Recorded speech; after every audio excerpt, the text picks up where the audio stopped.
Welcome to Live Laugh Loads, a fun podcast for gay men exploring authenticity and vulnerability. Where we talk about gay culture, mental health, relationships, and sex. Come take a load off with me, Ryan. And me, Dario. So sit back, strap in, and enjoy the ride.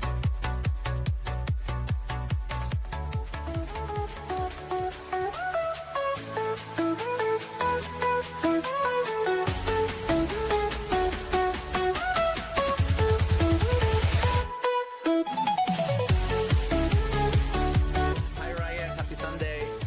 I'm Mr. Dario. How are you? I'm doing well. I am so excited about today's episode. We have a special guest once again. Big number 10. I know, it's our big number 10. And as mentioned in some other episode, that was the commitment we had made to ourselves that we were going to do our first 10 episodes. And we were just discussing with Ryan that we're going to take a break and we're going to think through after this episode, obviously, what the second season of Live Laugh Loads is going to be like. So stay tuned for that. We'll keep you informed as we know more. But for today, what if I told you HIV today is not what you think it is? Will you believe me? And what if the real epidemic now isn't actually the virus, but the stigma?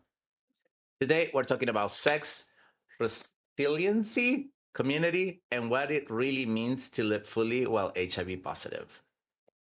And we're doing it with joy, facts, and someone who is building real community.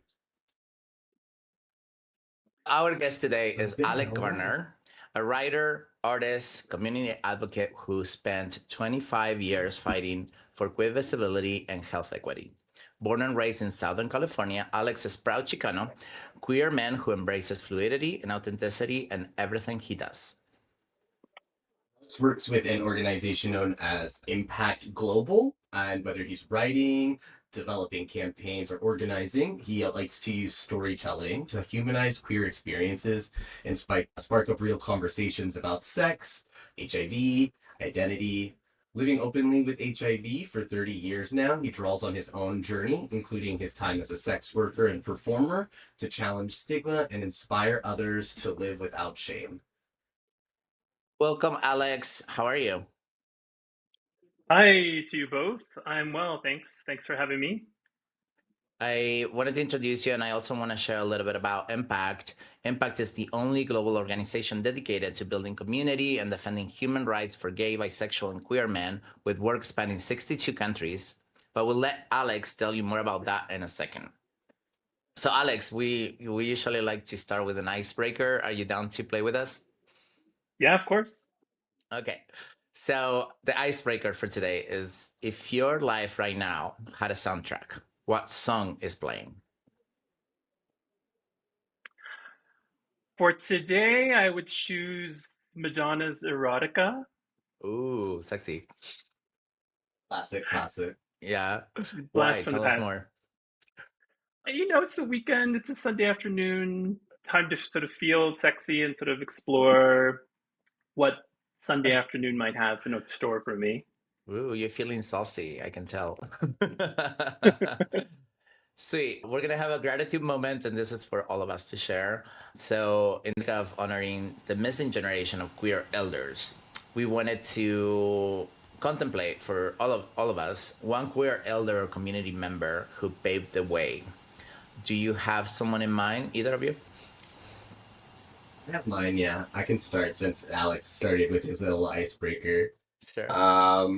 I couldn't think of anybody else except for Harvey Milk. And without having, not that I've ever done like a really huge deep dive into like information outside of like the surface level of what we know, like obviously like a lot of stuff that was presented to us in that like biopic Milk that came out like 10, 15, 20 years ago. I can't even remember how long ago it was. But I was definitely really inspired by that movie and like the drive that he had to like impact change on like a big scale to try to help people. I feel like I carry that myself in regards to like my endeavor in the like field of nutrition research. Yeah, so I would definitely say that there's been like a direct inspiration and just kind of like a admiration for like the work that he was doing at the time that he was doing it. Yeah, I love that movie. That was such a good movie. I didn't know much about him until I watched the movie too. And Alex, do you have one in mind? Yeah, I mean, it's so hard to choose from because there's actually quite a lot, and obviously we lost a lot in the 80s and 90s. But I would select James Baldwin just because he seems so topical today, even though he was speaking about what was happening, 50 some years ago. He's a brilliant writer, essayist, and was really good at sort of summarizing and articulating the issues that queer people of color or people of color in general were facing. Yeah, yeah, I agree. So for me, I picked Elton John. He is not HIV positive, but I believe that he has done so much for advocacy and like raising hundreds and hundreds of millions for HIV and AIDS work. And he helped like reduce stigma in the queer community. I also believe that like it was really important at the time that he just was so visibly queer at a time where like visibility wasn't like so out there, and you mentioned Madonna, and I think like they were like such like icons for me growing up. I'm an 80s baby, and they both like essentially just were very queer, very open, very supportive of culture, and that was essentially like the little gleaming light towards like, hey, there's a world out there, there's a place where you can be yourself. And I think like Elton John did a lot for that. I also know he struggled with addiction for many years, and he finally pulled himself out of it. And there's a story about Eminem when he was like deep in addiction. Elton John called him up and he's like, "Hey, I'm gonna be here. I'm gonna be your support.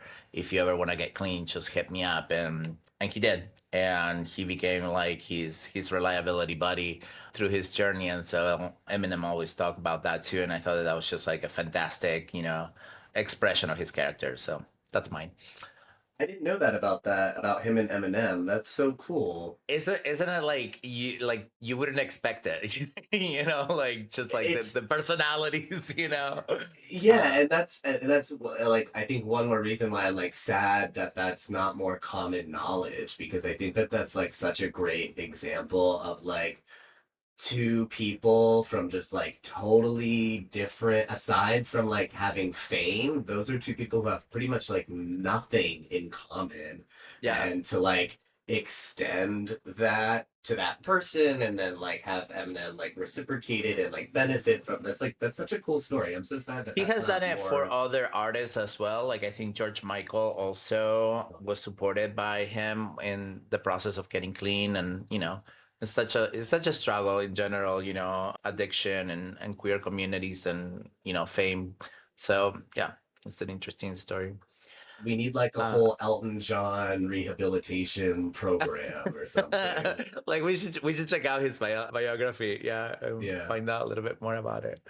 Cool. So our next section is the fun times. Oh my god, I didn't do my homework. Didn't do mine either. Oh my goodness, but I know Alex has done his homework, so maybe we'll just let him go.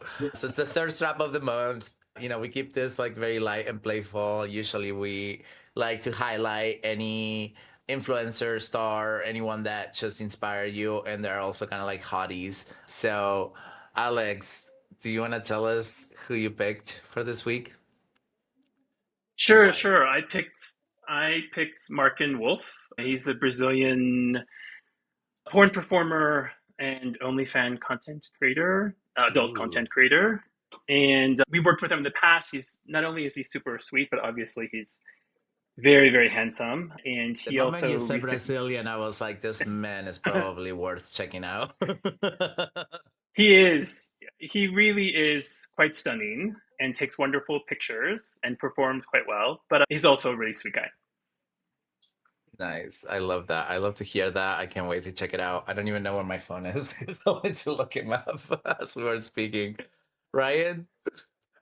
can come up with one, yeah, actually, and I was able to kind of like piggyback off of yours. I have followed this one adult content creator, Taylor Sin.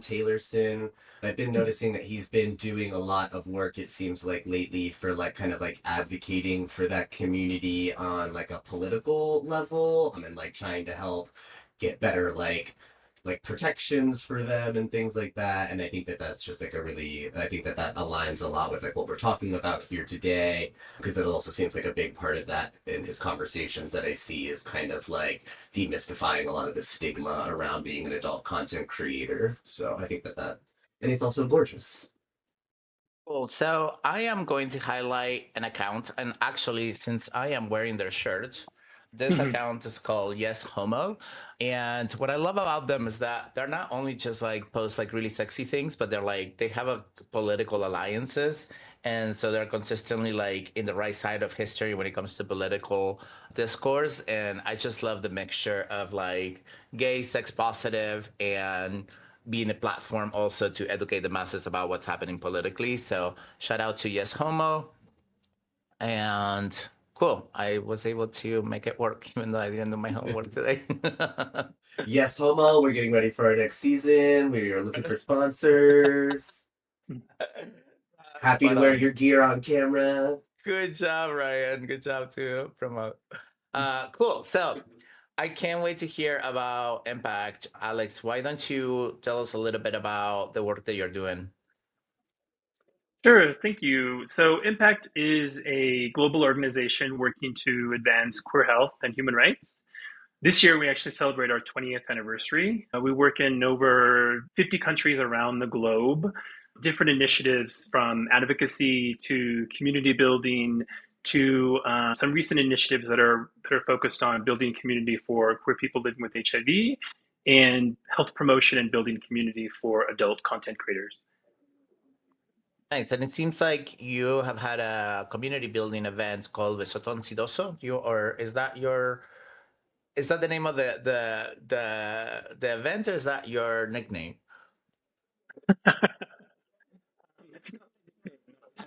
Oh, wait, Yeah, you got sorry. muted. Or your something got weird with your sound there. Can you hear me now? Yes. Okay. So no, it's not my nickname yet, but Yes. Son is basically a kissin. Sidoso refers to a person living with HIV. It's a reclamation of a word that was historically very pejorative. And so we have these kissins for World AIDS Day, for the last three World AIDS Day, in Mexico City, in Guadalajara, and on the border in Tijuana. And it's basically an opportunity for queer people living with HIV to gather, kiss, celebrate our sexuality, and make a political statement and have fun. I love that. That sounds super sweet. So it seems like you do work with a lot of Latinx communities, only in Mexico or in some other places as well. No, all over the place. So obviously in the U.S. and throughout Latin America. So we've had a number of projects in across Mexico and in Colombia, Brazil, and we have partners in places like Argentina, Dominican Republic, etc. So we try to be as far-reaching as we possibly can. That's amazing. Do you get to travel to all these cool places? Fortunately, I do. So that's one of definitely one of the perks. I Yeah. was in Brazil just last month for our project. So that was nice. Wait, were you there through Carnival? I was not. Oh, I was like, you were really close because I feel like it just happened. It did. It did. I sadly I think I'm a little too old for crowds of carnival, so I was there a couple of weeks before, so I could still experience some of the fun, but not the intensity of it. Nice. Dario and So, I are both at our age also very anti-crowd, so it's not an age-related thing. I think we it's just a type of person kind of thing. yeah, we've been talking about like this, many episodes, just how like we avoid like large crowds at this age, it just gives me a lot of anxiety. But I Yeah. still would like to go to Carnival though. It sounds Yeah, like it's like really one of fun. those. Sometimes it's like one of those things you kind of bite the bullet for the experience, Yeah. but definitely not like our default scenarios. I was curious if did impact like did it Was it always your goal to like be working on this global scale, or did you guys kind of just start in the US and then decide to build into global, or like how did you guys get to like such a large scale? Yeah, it's actually always been global. When it was created 20 years ago, it really was about responding to the HIV epidemic among gay men globally, right? And so, as gay men, we continue to be disproportionately impacted by HIV, yet we still do not get appropriate resources. So, for example, we're over 70% of the epidemic just in the US, and we certainly do not get 70% of the resources. We're still having to fight for resources for gay men, for trans folks to even be able to talk openly about our sexuality. And that's in a place like the US that used to be considered relatively progressive. Where was the first country that you guys went to like outside of the US? Well, that's a good question because I have not been with the organization for 20 years, so I wouldn't be able to accurately answer that. But I know that we were, when the organization was founded, and it was founded at the International AIDS Conference 20 years ago. So when it was founded, it was already on a global scale. We had partners that were working in places in Latin America, in the Middle East, and sub-Saharan Africa. Very cool. Very cool. So I have a note here that says that you've been working to decriminalize same-sex sexual behavior. Are you like working in policy, in politics? Like how are you guys going about that? Yeah, it's a good question. So it's a little bit of both. And policy wise, it's a much heavier lift, right? Yeah. Especially when certain countries are controlled by a small group of people and we're never really going to be able to force them to change their mind. Someone like Putin, for example, right? But so as an alternative to that, I think what some of the work that we've done in collaboration with our partners is to think about what does it mean to shift culture around the criminalization of same-sex sexual behavior. And just to use gay marriage as an example, right? So gay marriage, the culture was ahead of the curve and then policy changed, right? And so I think the same thing can happen for decriminalization of same-sex sexual behavior. The general public understands why it's an important issue, why it should be prioritized, and the harm that it does to queer people. I mean, you're immediately become a criminal, and right. And so if you're not a criminal, if you're a criminal, that means it's difficult to get a job, it's difficult to rent an apartment. All of these rights that you would expect to have sort of evaporate the minute you're criminalized by your government. So it's a really important issue, but it's a long term difficult issue, unfortunately. You're muted. Yeah. Oh, hi. I'm back. I was asking Alex, how do you feel about the United States and how it's treating the LGBTQ rights in this moment in time? I mean, it's despicable, right? I think that, speaking of criminalization, same-sex sexual behavior was only decriminalized this century, wasn't that long ago, right? And so I think we're going backwards when it comes to LGBTQ rights. Certainly, this administration has not demonstrated that it respects our rights or the rights of other groups of people, be they people of color, migrants, women, etc. And so it's a really scary time for us to think about what's happening and what the future holds. But I think that our community has demonstrated that even in the darkest times, we continue fighting, we continue organizing, and so that certainly gives me some inspiration. So before we move on from this topic, do you have any advice on what we can do as a community to hold our ground? Sure. I mean, I think pay attention, speak out. So much of organizing in the US and globally has really been about people who are willing to take a risk. And taking a risk is very, very difficult, and it means you have something to lose. But we've seen in our history that when people take a risk for what they know is the right thing, then change can happen. So I think we all have different levels of risks that we're comfortable with, but some of us have the ability to make more risks. And I think that's where we can sort of use what advantages we have to help the larger community. So I think thinking about how we can do those things and continue to speak out is always important. Yeah, I agree with you. So, what made you initially want to start fighting HIV stigma? Well, I mean, I'm also an 80s kid or person, so I'm certainly Gen X. Everything about me is Gen X, and I came of age in the 80s. And so as gay men, we came of age at a time when HIV already existed, right? Before we even had sex, before I kissed a boy, I knew what HIV was, and I was scared of it. And so that was oppressive and painful and frustrating and difficult. And I think that that's a common experience that gay men have, is that we're taught from a very early age to be scared of HIV. And so when I was younger and coming into my sexuality, it was something that was certainly important to me as someone who was negative. And then when I was 23 and seroconverted, it obviously became all the more of an issue because I was living it in a different way. My relationship to HIV had changed. And so not only was it impacting sort of my life and my interactions with other people, but it was impacting my sex life. And my sex life is important to me, and it should be important to all gay men. And stigma can have a severe impact. So to be able to address stigma, particularly in terms of our sex and sexuality, can have a phenomenal benefits not only to the individual but to our larger community. Can you share? I experienced it, but can you share with our younger audience what it was like in the '80s and what it meant to be diagnosed in general, like and like where we were in the medicinal field and which stage we were at that time?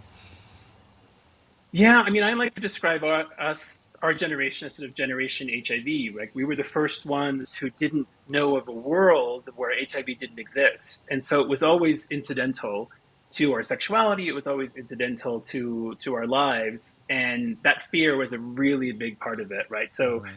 we had to go get HIV tests, and back then you had to wait like 2 weeks for your results to come back, and you were just sort of racked with anxiety and fear, and at a certain point, we as human beings can't live in fear anymore, right? And at a certain point, you take a risk because you're willing to accept that risk because if it means having to deal with HIV, then sometimes it's easier to deal with that than the sort of ominous monster that's been haunting us for many years. And for many gay men, including myself, getting HIV at the time felt like it wasn't a matter of if, it was simply a matter of when. And so, in many ways, it was a relief, as perverse as that might sound to some people. But when I did get diagnosed, it was 96. And so I was also sort of fortunate enough to be in this unique time period where there hadn't been any successful treatment and people were dying, and you saw sick gay men out at clubs and cafes and in the neighborhood. It was sort of your daily life. But Yeah. 6 months after I got diagnosed, we had successful treatment, antiretroviral treatment, and so the whole world of HIV changed. And so I was Right. able to sort of be on that cusp and experience both experiences, both perspectives. Yeah, yeah, I do remember. I remember, having to wait before going to get tested to make sure that like you could catch, the virus. Otherwise, it wouldn't really show up on the tests, and then like you have to wait, and it was like this waiting period that just felt so dreading. But I do remember like sex being ruined essentially because I grew up in the '80s. I grew up with the fear. I grew up after watching the movie Philadelphia with Tom Hanks, which was like, oh my god, it was just so heartbreaking, and like the media was portraying it as like this very destructive force, right? Which it was. We lost a generation of people, and there was no studies, and there was no budget, to study this disease, and so it was just incredibly terrifying.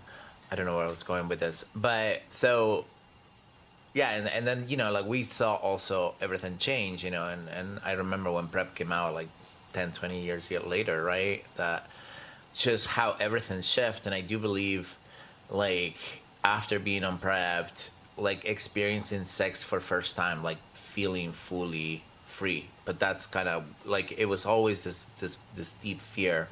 And I know, Ryan and you probably have a different experience, but what would you wish people understood about getting diagnosed today?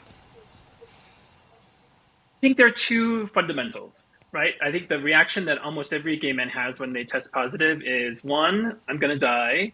and two, I'm never going to have sex again. And so both of those things are not true. You're obviously not going to die. We can successfully treat HIV and you can live a long, normal life. And people can still have sex and have a sexuality and find pleasure and intimacy and all those wonderful things.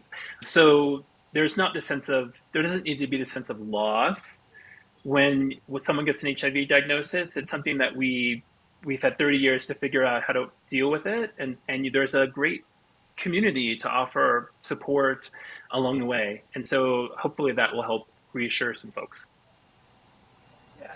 To add on to that, I don't know, obviously, I don't know what like the order of operations looks like for new diagnoses these days, but when I got diagnosed in, I believe it's 2016, I got hooked up with like a caseworker who helped me get integrated into like programs that would help me get treatment or care, like the Ryan White program, and it was like, I think it was called like SPB, it was like Special Pharmaceutical Benefit Program or something. Like I was in so many different random little things. So like whenever I needed to go to the doctor, whenever I needed my prescription, whatever kind of service that I might have ever needed, like I had a person out there to just like help me get access to it. And I don't know, I imagine that isn't unfortunately probably true across the board out there. I imagine like where you're located probably has a big impact on like your ability to access these resources.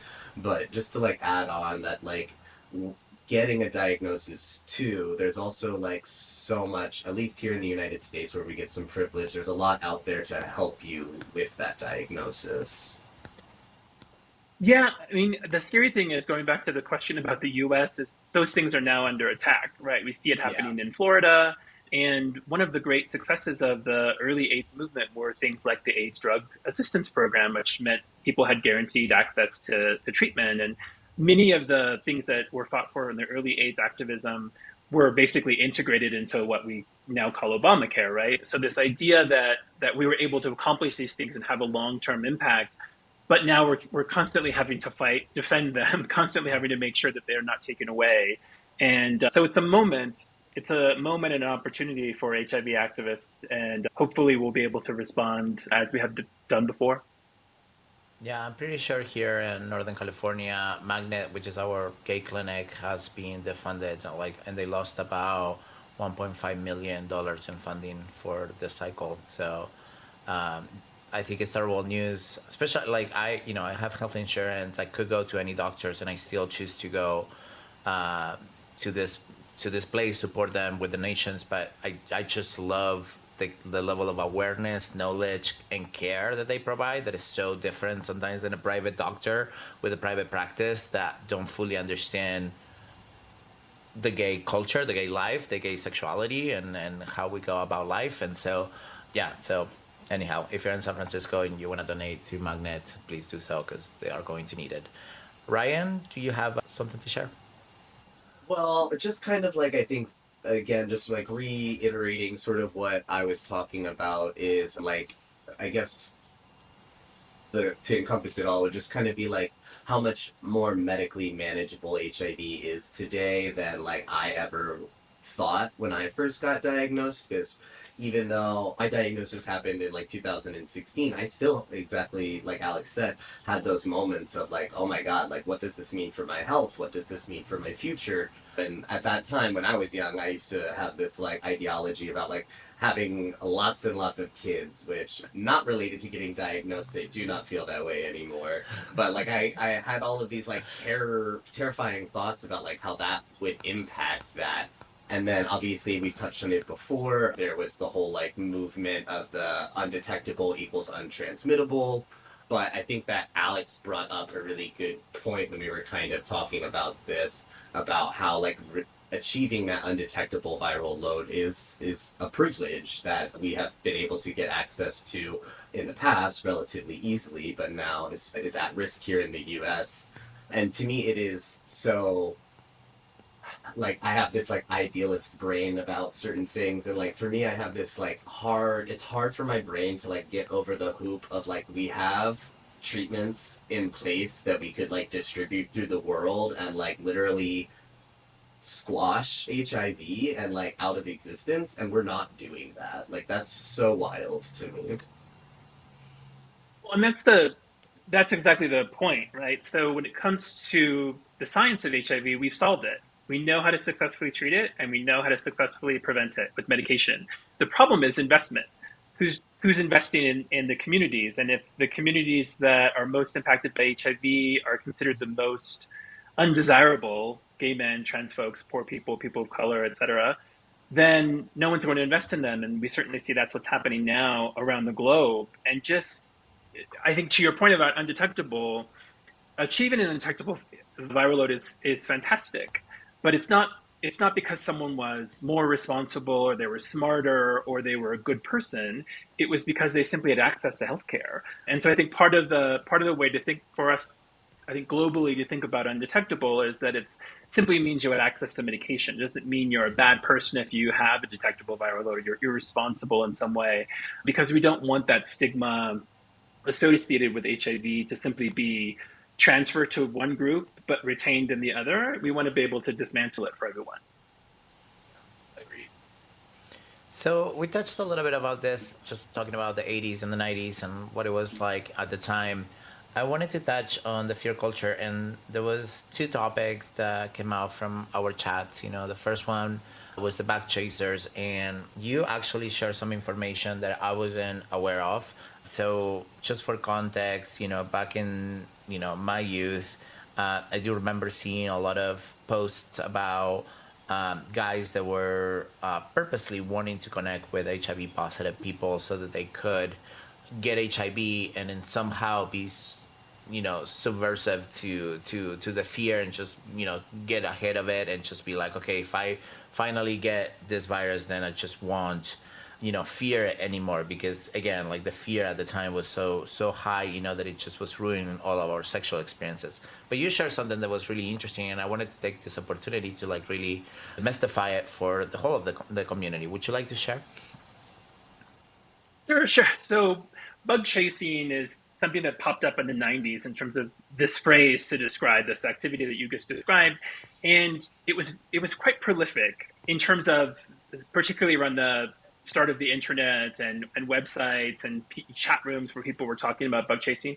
But it was also super sensational. So the media picked up on it and it exploded because they thought it was so perverse and odd and strange, so it made for a good headline. But what the research found is that the majority of people who were participating in this bug chasing activity or culture were already HIV positive. And so it was simply fantasy play. And even now, it's still fantasy play. And I can't speak to every single person's HIV status who might participate in bug chasing, but the phenomenon really was around mostly HIV positive people who were creating this sort of role play fantasy culture. I still sometimes get messages from guys on Grindr or whatever, and they'll say things like, "Oh, do you want to give me your pos load?" And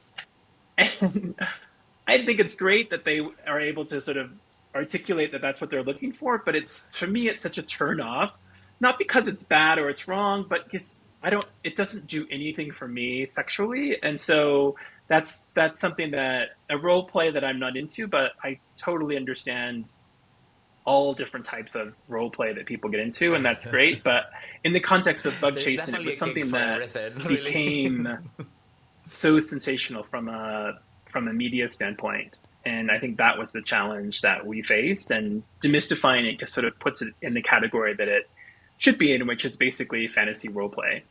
Right.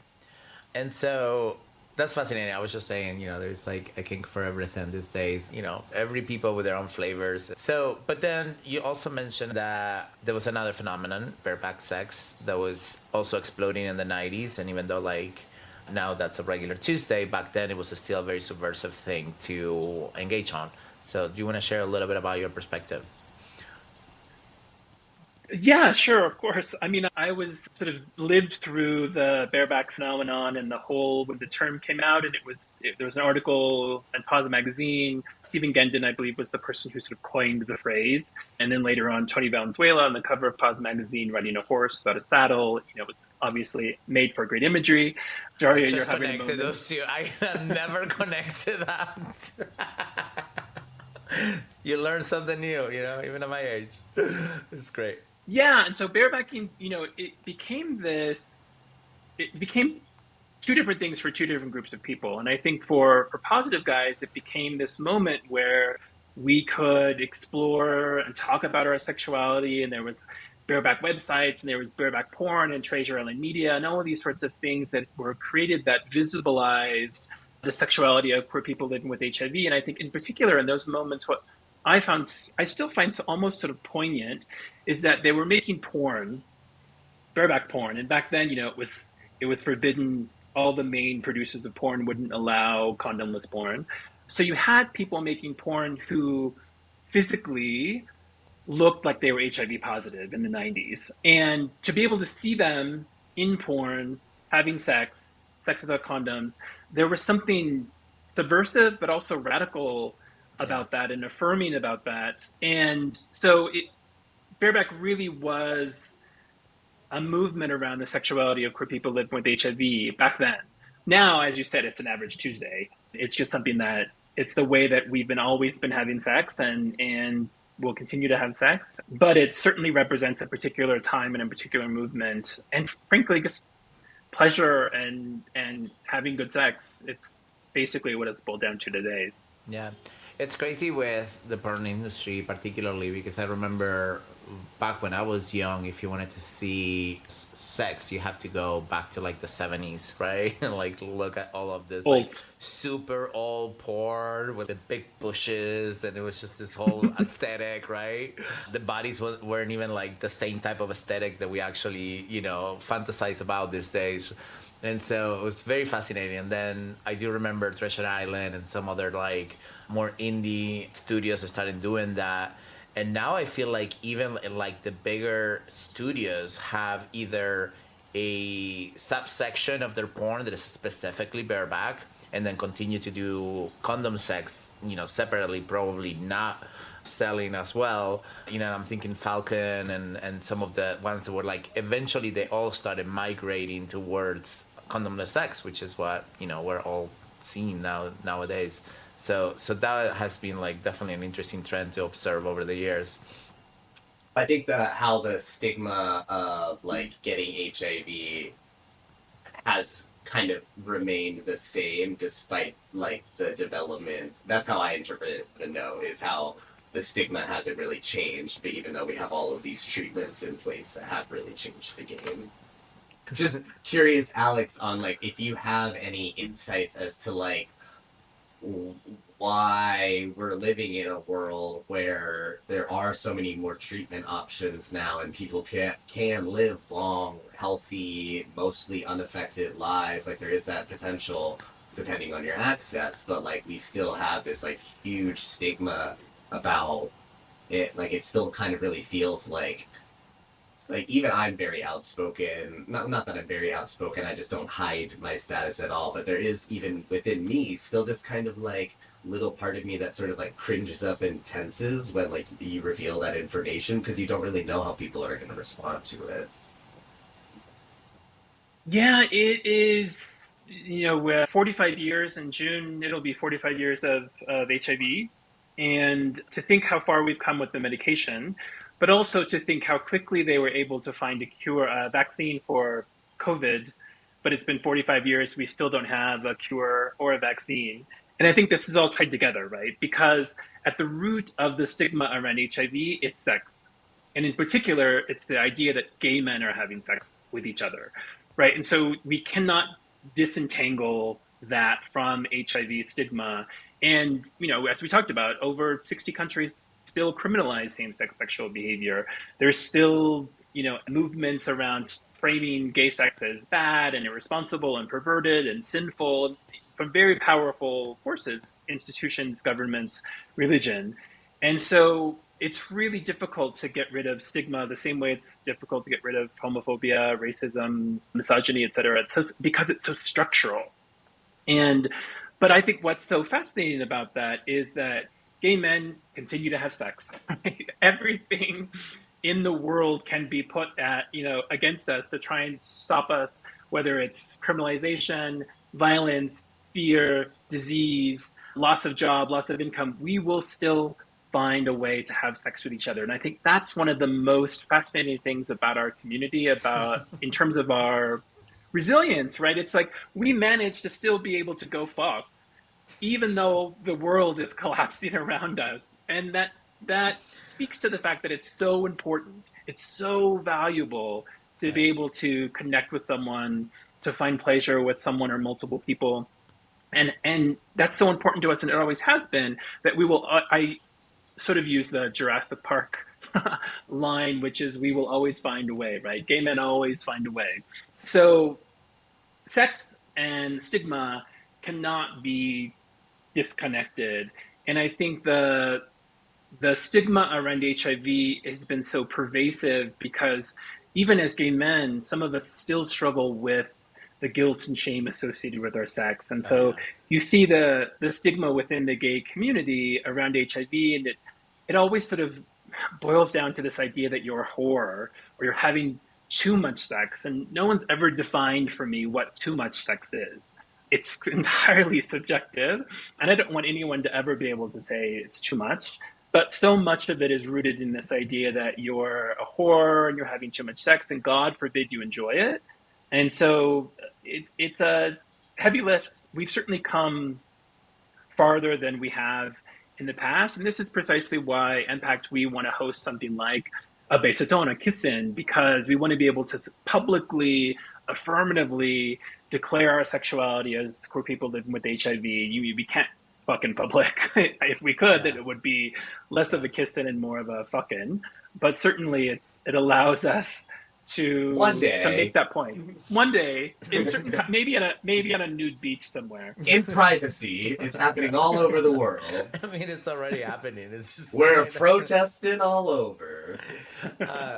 Well, I absolutely agree. It's definitely structural in the sense that we also, in the United States, we have such a Puritan culture in general, like the straight culture, the nationalists, the Christians, you know. And so it's very interesting because they didn't initially want to give resources to research and finding this cure. They did obviously jump on the headlines to make sure that they knew that this was the gay disease that was spreading everywhere. And when PrEP actually came out, they didn't come out and says like, oh, finally the gays can have sex freely without having an issue. And it's interesting because sometimes I talk to my straight friends and they have no idea what the status of like the HIV, you know, cultural phenomenon is at, you know, in terms of medicine, and then the fact that we have a pill that we can actually take and, you know, and have sex without worrying about it. And they're still, you know, in the all ages believing that this is still a deadly disease. So the stigma hasn't moved because also we have not been in the headlines saying this is a thing of the past. For a country that's like ridden with like pharmaceutical advertisements, I can definitely say that there is like a disproportionate advertising, marketing of drugs like PrEP. Like you see things like anti-anxiety, anti-depression. I mean, think about how many people probably see advertisements for GLP-1s, which have only just recently become super popular, and then how long PrEP has been out, but like how often do you see advertisements about PrEP? That's true. You know, I think part of that is my algorithm, certainly on things like Hulu or whatever, I constantly get ads for PrEP and for injectable. Yes. And so I think, and it's always funny because they have that little disclaimer, they have when they list off all the side effects and everything else that goes along with it, they tell people, make sure to keep up with your safe sex practices. And, you know, obviously it's this legal requirement that they have, but it also seems so silly. Like, do they really know who they're talking to in terms of the audience for PrEP takers? And obviously people are not using condoms still.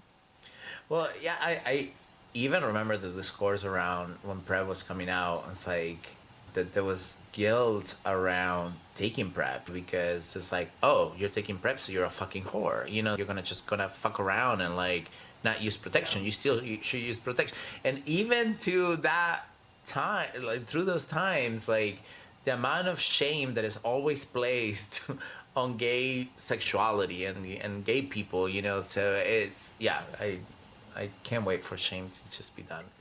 I think it's also a matter of how we respond to that. right? Because if someone calls you a whore, or let's say if someone calls me a faggot, I say yes. Okay. What else? What else you got? And so I think And this precisely. I think the same thing when it comes to our sex. If someone calls me a whore, I'm like, okay, I'm a whore. You nailed it.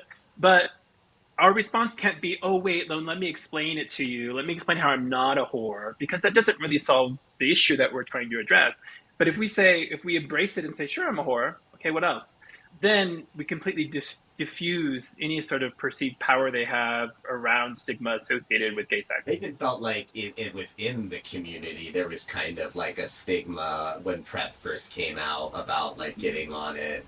So just wild. And I agree with Dario. I look forward to a time when we can be. I mean, I think it's like, an ideal to say that it'll ever like completely be eviscerated, but I look forward to a time when we can all be a lot more understanding and like empathetic within our own community about stuff like that.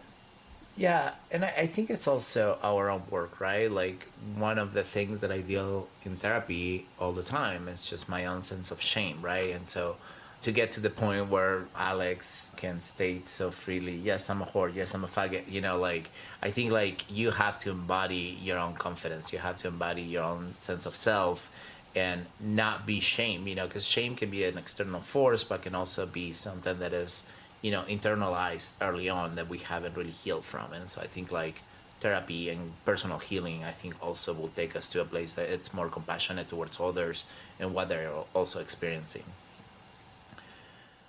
And this is why community, just, well, one thing I would add to that, I think this is why community is so important, particularly around mental health, because if I'm dealing with an issue and I can see other people that are doing it, right, and the world hasn't ended for them, they came out about their HIV status and they were able to still have sex and be a person and do all of these things, the same when people came out about their sexuality, or you see people do these things in public, that's where community becomes so important because we can bear witness to it, and then we can decide how we want to participate in that same behavior. But I think it's precisely why at MPact we've done these sorts of projects, whether it's the Kiss In or whether it's prioritizing sex in terms of our movement, or whether it's campaigns around the right to sex and sexuality for queer people living with HIV, is because people often just simply need to see someone else do it first or see someone else talk about it first, and then they're willing to jump into it. Like when you're at a dinner party and no one wants to talk about sex, but someone has to be the first person to bring it up, and then once you do, everyone else wants to talk about it.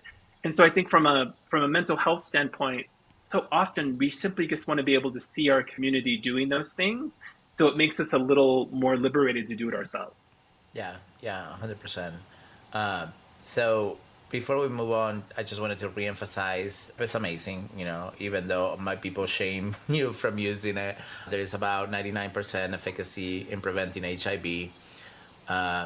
Ryan.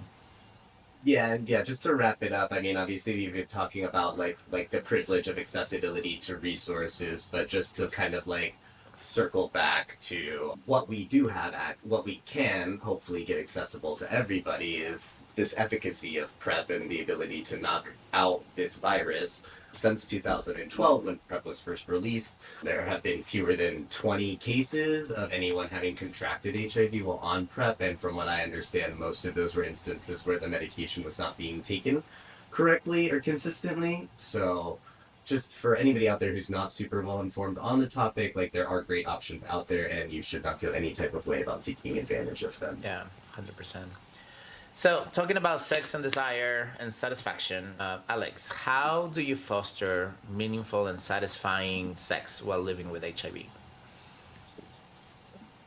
takes a lot of practice.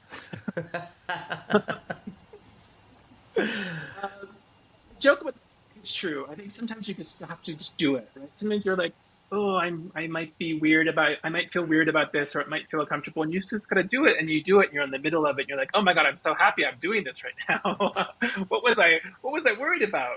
But I think really it also goes back to this idea of community, right? So if we're able to talk with our friends and other guys, or even the guys that we're having sex with, maybe before or after, or even during, if we're able to talk about it and really address the sex that we want to have, our desires, how we want to connect with someone or multiple people, I think that helps immeasurably And to be able to speak openly and honestly about it is really what it boils down to. And I think that we simply need more people. It's never enough. We need more people to do that. And so everyone can participate, right? Everyone can speak up about the sex that they're having. Everyone can speak up about the sex that they want to have and why it's important. And so it takes practice in terms of doing it, but it also takes practice in terms of talking about it. Yeah. So since you're mentioning it, how do you navigate disclosure? Like what are the do's and don'ts? That's a good question. I mean, I just recently celebrated my 30th HIV anniversary. And so disclosure for me is very different than probably what it is for most people because I work from the assumption that everyone knows that I'm HIV positive. And so that makes it a little bit easier, I think, for me. But obviously it can come up in sex spaces or online and on apps I'm open about my HIV status and so I don't feel the need that I have to disclose to someone because it's right there. And I can't even remember the last time I had to disclose to someone. But I think in terms of a tip, part of it is, being sure of yourself, feeling confident that you didn't do anything wrong, you're not a bad person, all of those sorts of things that people might respond to. And I think it's also, we have no obligation to disclose to someone our HIV status. There's a difference between sort of coming out about someone's HIV status and disclosing. And in sex, and the reasons why people don't disclose are very complicated and very unique to people living with HIV. And they're mostly wrapped up in fear and stigma, but they're very real, right? The fear of violence when you disclose to someone is real. The fear of rejection is real. So it's understandable why someone may not disclose to someone right away. And it's certainly not for me to tell them. And as I said, it's certainly not an obligation. I swear I remember when I was around somewhere, we'll give like a 5-year buffer on either end of getting diagnosed. I swear I remember some rumors flying around, and I wonder if you can speak to this, which is why I'm bringing it up, about there being like cases where people had not disclosed their status to somebody they had sex with, and then the person that they had sex with contracted HIV, and then the person who contracted HIV sought legal action against the people who did not disclose. Are you familiar with that at all, and can you speak to it? Sure, yes, I'm very familiar with that. So basically, that's HIV criminalization. So HIV is still criminalized in 30 plus countries around the world, including the US. And in most cases, I'll speak just to the US. In most cases, it's really about using the criminal justice system against people living with HIV. In the US, the people that are most impacted by HIV criminalization from a legal standpoint are Black men, mostly Black heterosexual men. And there have been scores of people who have been charged with potential exposure because the law doesn't require you to have exposed someone to HIV. You could have had a condom on, you could have been undetectable. So the law doesn't matter, right? The fact that you didn't disclose is what the law addresses. And it looks different in different states in the US. And there certainly have been people who have served time, who've gone to jail and served time because they didn't disclose their HIV status. And if you think of HIV criminalization similar to issues around migration, for example, even if the law, like in California, it's almost never enforced, even if the law is never enforced, people can still use that as a threat, right? That I'm going to tell the police or I'm going to call immigrate ICE.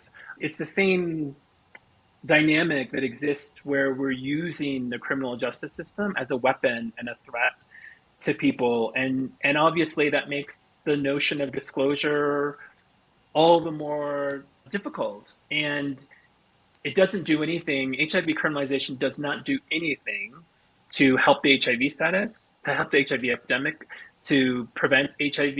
It only serves to reinforce stigma and actually make HIV worse.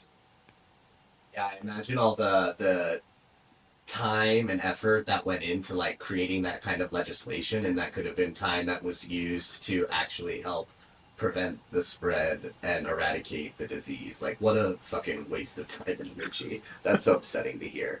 So circling back and kind of like continuing the conversation about like navigating disclosure, I guess I'm curious also if you have any recommendations on what people can do when they see stigma happening. I think about like language that is kind of commonly used when talking about HIV, and one that really bothers me that I would love to one to be able to address and have hopefully encourage other people to address is when like using like an app like Grinder or something, and somebody asks you like, "Are you clean?" question mark. And like I hate that language because I think it circles back to this like how we've talked about like if you are positive, like you're dirty or you're irresponsible or you're careless or anything like that. Like personally, I think like asking somebody's status is a much better word to use, but I'm curious about like, do you have suggestions about better language and ways that like people can call out when they see stigma happening? Yeah, I mean, that's a tough one. And I mean, I remember the very first time, early days of Grindr, when someone asked me if I was clean, and I foolishly said, I just took a shower. I didn't know That's what they always meant. my very sarcastic asshole response. Yes. I'm cleaning out right now. I'm on Grinder. What do you think I'm doing? Exactly. So I think that it's difficult because we're never going to rid the world of stigma or homophobia or racism. But as gay men or people of color, we've figured out how to navigate a world in which these things exist. And I think the same thing applies to HIV stigma, that when you're on a place like Grindr and you see people that have clean in their profile or that they ask you about it, I think we have to focus on the things that we're able to control, and what we're able to control is our response to it. And so we can't internalize it and make it reinforce this idea that we are bad in some way, but we have to sort of put it in its place. And I think the second part that people can choose to participate in is to call people out on it, right? So I would, if someone is putting clean in their profile, I would say those are the people we shouldn't be having sex with. They shouldn't be rewarded by hooking up with someone or having sex with someone. We should be able to call them out either in terms of our actions or in terms of articulating why it's a problem. And I've also found that many of these guys, their intentions aren't necessarily bad, they're just ignorant. And if you can point it out to them in a way that helps them understand why it's problematic, most of them would change their behavior or change that language. And I think this also goes back to this point about having these sort of conversations openly and unashamedly to help fix the problem.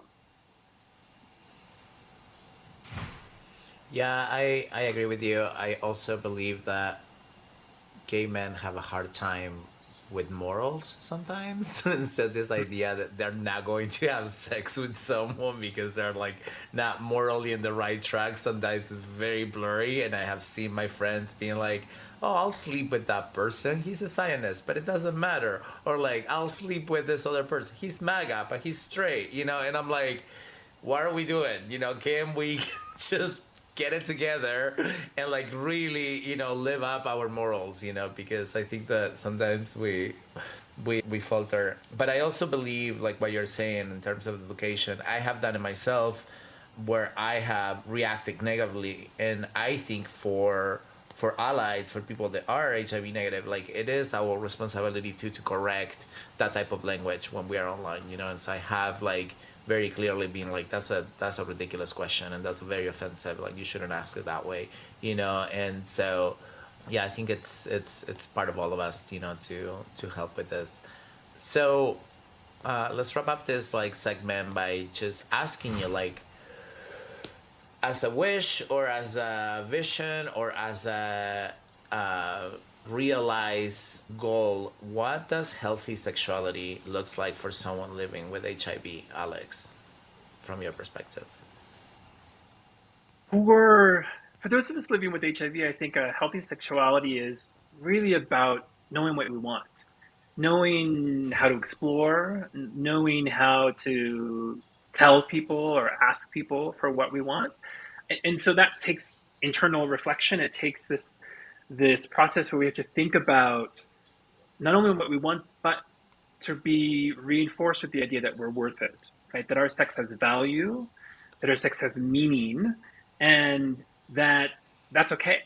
And I think that's sort of at the core of any sort of healthy sexuality, is that we need to make sure that our relationships to the sex that we're having is rooted in this idea that yes, it's important. Yes, it matters. And if it's okay for me to ask for the sex that I want, it's okay for me to pursue my kinks or any other fetish that I might desire, because that's going to bring me personal satisfaction. That's going to bring me joy. That's going to improve my quality of life. And that's great. That has a benefit not only to me, but everyone around me, right? Exactly. Yes. It Um, feels like everybody could use that advice. Just ask for what you need, right? Yeah. exactly. So, and then again, I think that this kind of piggybacks off of that well. I wonder what advice you have for those of us with HIV on like how to navigate specifically kind of like HIV related rejection, whether it's in the dating pool or the hookup pool or from friends or family. Like, what experiences do you have with like helping people kind of like deal with that sort of rejection? Yeah, it hurts. I mean, there's no denying that it can hurt, and I think that's sort of where to start. And but I think that once again, we don't want to give too much power to the person who is rejecting us. And I think we can see rejection for what it is. And oftentimes it has absolutely nothing to do with us. It has to do with the other person, right? And they're articulating it through rejection. But it's so easy for us to internalize it and think, oh, I said something wrong, or I did something wrong, or oh, I'm HIV positive, or I feel fat today, or look fat today. There's all of these reasons that we assign to rejection. And I think part for when it comes to HIV rejection, I think we have to steel ourselves and reinforce this idea that we did nothing wrong. It's not a bad thing, and HIV is nothing to be ashamed of. And if this person is rejecting us, then they're revealing the person that they are. Who it saved me some time, right? I don't have to worry about an interaction with them anymore. And so, but I think that it takes work and it takes practice, because it's so personal and it's so intimate, but we can do it. And I think that this is where we can see other people who do it successfully, who can sort of give us an example or inspiration. I think it's still also connected to just the gay experience in general, and I think at some point you did mention when we chatted that other time that we learned to navigate bigotry, and I think as gay men we need to have a chosen family. We need to find that community because most of us have had like some sort of rejection from friends or rejections from family just for being gay, which is still associating to this part of like my identity that is sexual. And somehow we learn to navigate that. We learn to be like, okay, well, cool. You don't want to accept me. I'll still gonna live my life. And here's the people that do accept me, and these are the people that become close to me and that I can just rely on, right? And I think like from what I'm hearing is like we should use those same tools to realize like yes, you might need to find people that do support you, people that do understand, people that has the knowledge and the awareness of what HIV is and is not, and make those the people that are closer to you, like find that community, right? Absolutely. Yeah, So I there will was. say I definitely agree with like your clocking of like people who like have clean in their profile or people who are like rejecting you for this thing make it really easy for us to know to avoid that person or to like know how like it, as an instant indicator of like okay I need to interact with this person in a different way because of X. That's certainly how I've applied it in my experiences. So I live that very fully. So I want to move into mental health, which is associated as one of the biggest main umbrella topics we always talk about. I wanted to ask earlier, Ryan, when you were sharing your story about like having all of these resources, where you also offer a way to process mental health, impact with also the physiological impact that you were having through that. Was that something that was offered? Is that something that it's common? I would say yes and no. Yes, in the sense that I do feel like there were opportunities that would like help any like negative mental health components that could come up from like a diagnosis, in that like I was offered the opportunity to like do like group related kind of functions. Therapy. Like I remember not necessarily therapy, Oh. but just kind of like more like field trips. Like I remember like me and a bunch of other people yeah, it was interesting. Like the most vivid one I have is me and like some of the other people who like also had social workers at the clinic that I went to. They worked with like a program that delivered your medicine to your home, and that program did like a luncheon thing for us out at a place called Longwood Gardens, which is like a big like botanical tourist gardeny thing in Nice. Pennsylvania, Lancaster area. And yeah, I was like, I just went because I got a free ticket into the Longwood Gardens. I got to meet a bunch of people, had lunch, and then I Free spent food. the day. And then I spent the day playing Pokemon Go in Longwood Gardens. So Oh my god. but yeah, I remember lots of opportunities like that where they like I would get reached out to about like kind of like these group functions that I would be able to participate in, but nothing that was directly like let me get you hooked up with a therapist so that you have Yeah. somebody to talk to about all of this. So nothing directly, but indirectly, yes, I needed something. Yeah, that's interesting. I think. How was it for you, Alex? Did you have that offer when you were diagnosed? Yeah, I mean, I think similar to Ryan, around HIV, we're really good at having support groups, really good at sort of people sitting in a circle and talking, and sort of that model. It wasn't necessarily sort of individual mental health or therapists. I was fortunate enough to have access to that right when I was diagnosed. I think that the for me, because I was diagnosed before successful treatment was available. I mean, Right. I was told by my doctor, they're like, 10 years if you're lucky. And so there were programs to sort of help Big you deal difference. with Yeah. the traumatic impacts. Yeah, I can Um, imagine. but I think this is also where we have to be able to, unfortunately, we have to sort of rely on each other for this because we know that our government's not going to do it. We know that most sort of community centers that are not gay or HIV are going to do it. And so we have to be able to look out for each other in that sense. And while it's not a support group, I think community becomes so essential to be able Mm-hmm. to offer Yeah. the support that often people aren't going to get from a clinic. Ryan, that I can imagine that the rhetoric when you were diagnosed wasn't like you only have 10 years to live, right? I was. No, Yeah. very different. I don't. Yeah, I remember that bug getting squashed like really early on, probably in that room when I first got the diagnosis. Yeah. And then and it's kind of like circling back to like talking about like my experiences on like the few times that I would go on these outings. For me, because at that time I was living in like Coatesville, which was like super rural Pennsylvania. Like I went to school with like Amish farmers and stuff like that. So it was really, and it was like I moved back to the suburbs after getting diagnosed. I was living in Center City, Philly. So I was living in a place where I would have had way more access to resources. I would have had way more access to community.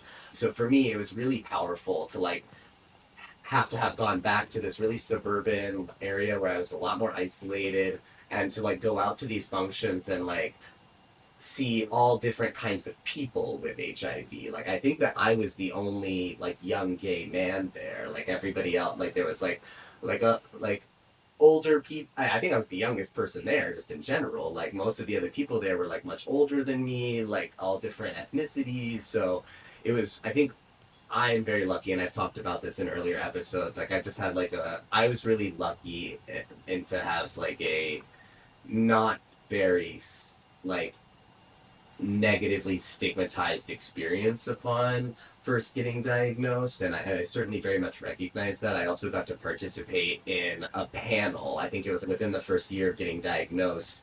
Me and like 3 or 4 other diagnosed people got reached out to by my physician, and we went to Jefferson University and like sat in on a class of like training doctors to like talk about like HIV and stigma and our experiences so that they could get like some insight when they were Wow. practicing clinic with HIV positive people. The one thing I was just going to add to that, what's so fascinating is that to be able to see people doing that, we can't sort of overstate how powerful it is for you to sit in a panel, for example, and talk to doctors, or for people to post in their social media about living with HIV. And we have one of our partners, his name's Achap. He lives in Indonesia, and we've done some content in collaboration with him in our Instagram, demystifying common myths around HIV. And I use him as an example because I'm always fascinated by the fact that he's a young person living with HIV, living in Indonesia, where gay sex is essentially criminalized. And people always think that he can't, he was told that he couldn't work out at his gym because of his HIV status. He talks about going to pick up his HIV medication, and there being like a billboard, an anti-gay billboard above the building where he's picking up his HIV medication. And yet he just climbed some mountains in Nepal, and he went on Hajj, a pilgrimage to Mecca, as someone living with HIV, and spoke really openly and posted about it because he wanted to be able to demonstrate to his community that you can be HIV positive and you can do these things. You can literally climb a mountain. You can go to the gym. You can go on pilgrimage to Mecca. You can do all these things. And we just need, hundreds more of those sort of examples from people like him, particularly globally, because people still have these misperceptions about HIV and what it means, and stigma, and the ability to speak openly about it is so profoundly powerful that I think it's easy to forget, but it's also really easy for us who are able to do it so that it can help someone else. There's such a amazing story of resilience that you're sharing. And so what are other ways that someone living with HIV can build that resilience? I mean, I think that it really takes other people around you, but it really takes knowing that you can do something and that the support's going to be there. It also really takes knowing that you're going to have a community to support you, that you can fall back on. And we all know that as gay men, when we came out of the closet, for example, you had to find, as you referenced earlier, you had to find your family, your chosen family. And that becomes similarly important for people living with HIV to not feel defeated when you're rejected, to not feel isolated when you experience stigma, and to be able to see other people that are there, that are experiencing it and overcoming it. And for example, we, here in Mexico City, where I am right now, we hosted a HIV anniversary party. It was my 30th anniversary, and it was just a sort of silly occasion for us to come together and have drinks at a bar and to have some cake and blow out a candle. But the response was great because people just wanted to be able to celebrate something like HIV in this sort of silly way, but also to be able to see other people living with HIV in this community who showed up, who wanted to be a part of it. And those sorts of things have an impact. That's great. I want us to share. I want you to share, like, how can a gay man living with HIV can find that community? What are ways to do it? Because I think it's hard for all of us, especially when you're old, to just find people. Like, what are some ways that this can actualize for someone that is looking for that? Well, so this is where online culture and the internet is actually fantastic for us, because as difficult as the internet might be at times, it allows us to connect with community and find community much easier than we could have 30 years ago. And so I think that's one of the ways that we can do it. And when I used to work for Hornet, the gay social networking app, and one of the features that we had is that if you were HIV positive in your profile, you could search for other HIV positive people, right? There's this ability to find other HIV positive people more easily. And I think the same thing applies online now. When you see, if I know that I can speak openly about my HIV, I know that someone's going to see it and I'll get a message and someone might reach out. So I think part of it is we have, those of us who are really able to be open and out about our status can create a space that makes it easier for others. And so it has this ripple effect. And I think we sometimes forget that not only does it benefit us, but it benefits someone else. And that is powerful as well. And so part of it is really finding people that can support you and will be there for you when things get difficult, because things will get difficult at certain times, Yeah. and knowing that you're gonna survive it, because we have all these examples 45 years on of people who have. Wait, I have a question. You reference Hornet because Mm-hmm. you're able to put your status. Is that not something common in all the apps? Am I misremembering? So early on, it wasn't, but now it's commonplace Okay. to be able to put your HIV status. The difference is that the search function. So right, so like now you Oh. can't. I haven't checked lately, but now you probably can't go to Grindr and search for other HIV positive people, because that sort of has some problems. It could be very problematic if you Yeah. think of the idea Yeah. of Yeah. searching Yeah. for. However, the search function that we allowed was that if you were positive and you were using that in your profile, then the feature allowed you to search for other positive people. That makes sense. I do remember when Grindr removed the ability to search by race, which I was very thankful for because I was being Mm-hmm. fetishized by being Latino all the time, and it was just like one of those things. I'm like, I don't know if this is what I want to become, so but I can imagine that like we have advanced in some ways socially in some of these apps because there were some problematic issues with technology. So talking about like people finding community and building their own like sense of resilience, I imagine that you've probably had the opportunity to like work with people and like help them find those things. And I'm curious if you can kind of like share what you notice changes for people going from like diagnosed and maybe feeling isolated to like discovering this like community and like building that resilience. Yeah, so I think what happens is that when we invest in our community, it expands and it grows, and more people can participate. And so, in terms of the work that MPact has done, one of the projects that we've had for about 3 years now, originally was called Vida Positiva, and it was this idea of building community for queer people living with HIV. And so we went to different cities. We went to 5 in Mexico, 2 in Colombia, 2 in Brazil, 3 in the US, and the project in the US, we still have 2 more years left, so we'll be going to various other cities. But it was an opportunity to bring queer people living with HIV together into a space that wasn't just a support group space where they can sort of sit in a chair and discuss their feelings, but it was like a space where we could collectively work together to create something, to invest in something, to build community. And I think we were able to see the impact of that, not only in terms of the people that were there, but what happened when they left.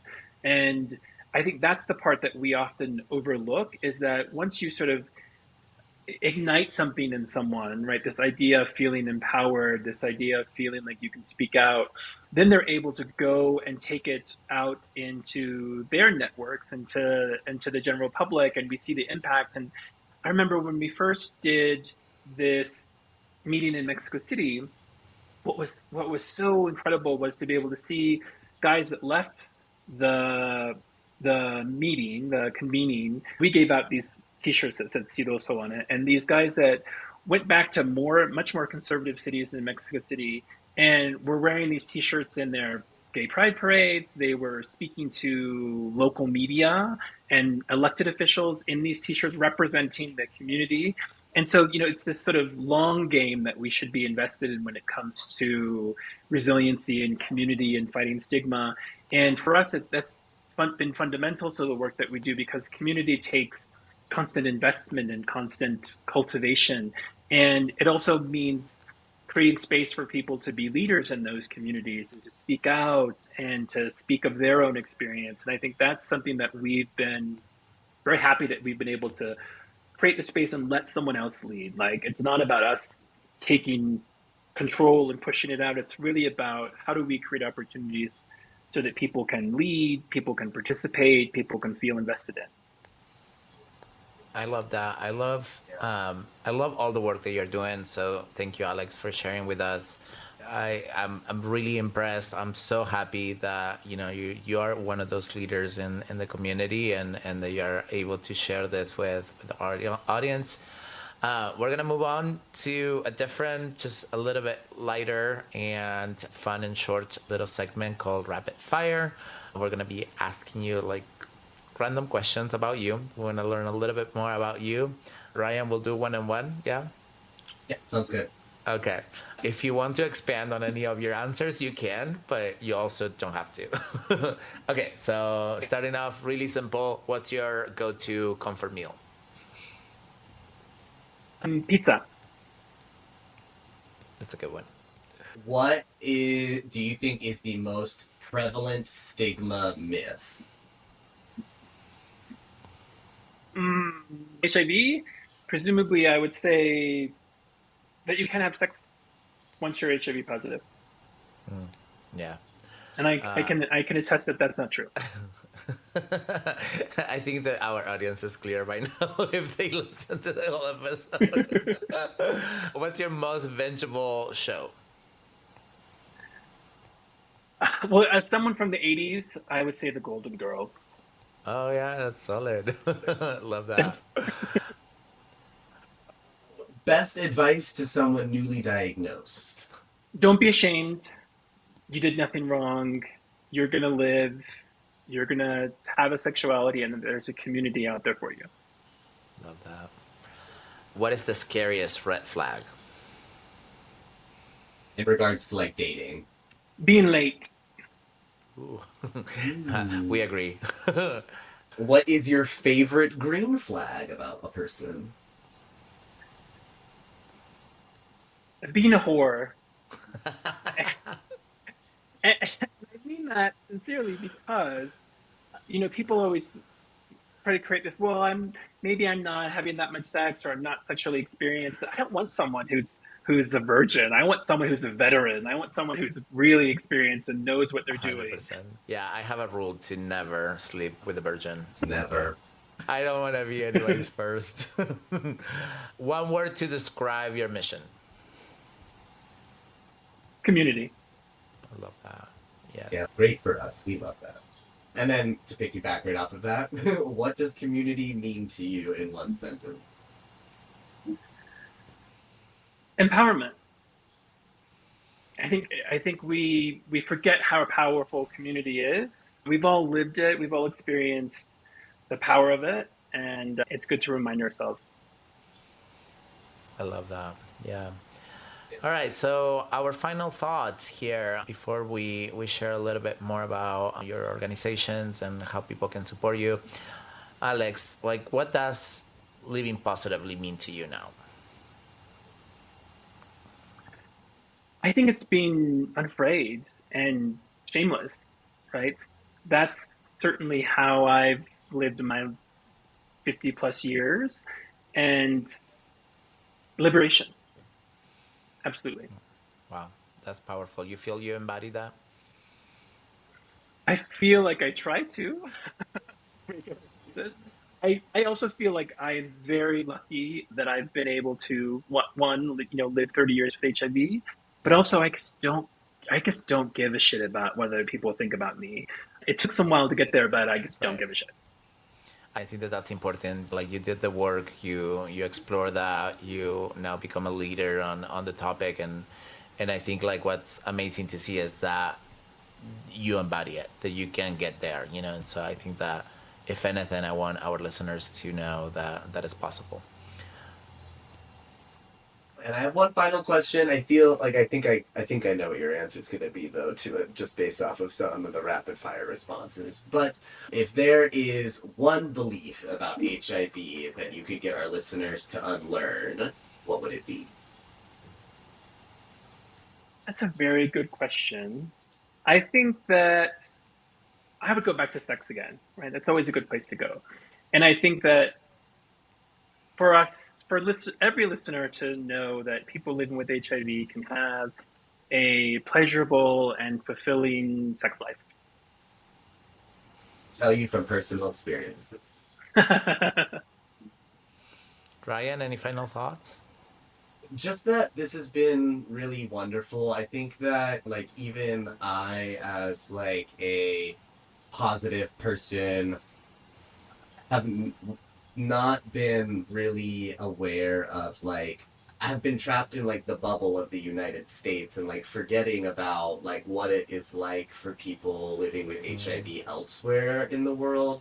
So this has been like a really wonderful, like illuminating opportunity to like kind of reground myself in the fact that like obviously in our own political climate, like we obviously, like you said, we're kind of going backwards and we have our own work to do here, but there is like a much bigger like fight happening out there, and it's like invigorating almost in a way to be like reminded of that, in the sense of, because like I said, like being having been really inspired from Harvey Milk and like my own personal aspirations to like impact the world in like nutrition research, it's like invigorating to think about like, oh, there's also this other thing that I can help contribute to, because I do personally, as much as I can, like to kind of live this like, I'm not afraid to talk about it, I'm happy to answer any questions, like I don't really have any shame about my status or anything. It's nice to know that like I can still, like the work is not done, and like I can still have an impact in that universe as well, and even just doing that, just being myself and being unashamed about this can like hopefully butterfly affect its way out there into the universe, and like hopefully contribute to making it a safer universe for everybody living with HIV. Yeah. Some of the things that were coming up for me through the episode, about just learning your experiences, from my perspective, from being HIV negative, I want to do a call out to all HIV negative people out there to do some research, to learn about it. The way that I was able to move through my own biases, my own fear, was to actually learn about it a lot more. And I think this, Ryan, and then some of our listeners, but one of my last boyfriends was HIV positive. When I look back at Darius from the 90s, he would have been terrified of that concept altogether. And just fast forward 10 years later, to be able to be in a relationship, and that wasn't even an issue or something that we will even talk about. It took a lot of breaking down my own fears and misconceptions and biases. So that's also possible, and that should be a responsibility for anybody in the community. So I just want to leave our listeners with that. And finally, I wanted to share just about your work, Alex. So if our listeners want to keep up with MPact's work, follow them on social media. So we're gonna post all of the links on the episode's promotional material. And if you want to stay in tune with their latest projects and campaigns, including some of the most powerful recent work in Brazil, and you want to support them, you can just go to the website, which is... Friends listening, this is MPact with no I. It's MPACT when you're looking up Alex's organization. We'll have you guys tagged on every post that we... Your Insta and your Twitter and your Facebook is at MPact Global, MPact.global. So you can find everybody there too. And your personal IG and Twitter? It is Alex Garner LA. Great. Fantastic. We're hoping we're gonna include a link to donate in both the episode and as well as some of our promotional content too. So anybody who's listening, if you feel inspired by Alex's mission, we're gonna present some opportunities for you to help contribute.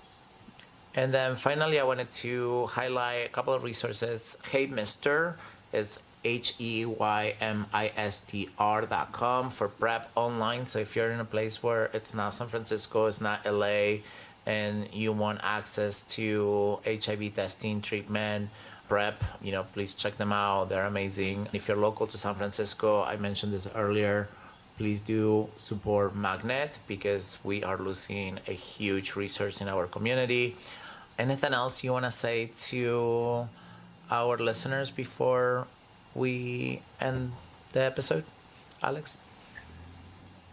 Just thank you. Thank you to the two of you. Thanks for those who are listening. I'm happy to be your Big Ten.